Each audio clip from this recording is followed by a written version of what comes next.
Η μπάλα. Ξανά στο Λουκ. Ο Λουκ Φρίξου.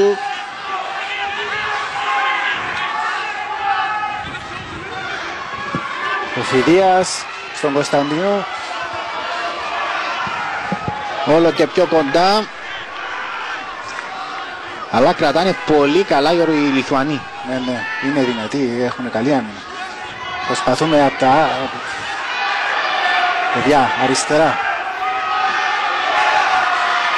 Τώρα το άνοιγμα.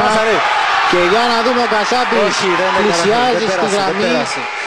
Τώρα. Και ναι. Όχι. Δεν το έδωσε ο διαιτητής. Γιατί γύρισε ο Κασάπης. Όταν είσαι στο έδαφος δεν μπορεί να γυρίσεις. Μια πολύ μεγάλη ευκαιρία.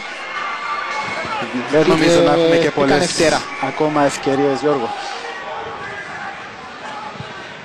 Εδώ ξανά η προσπάθεια του Χρήστου Κασάπη.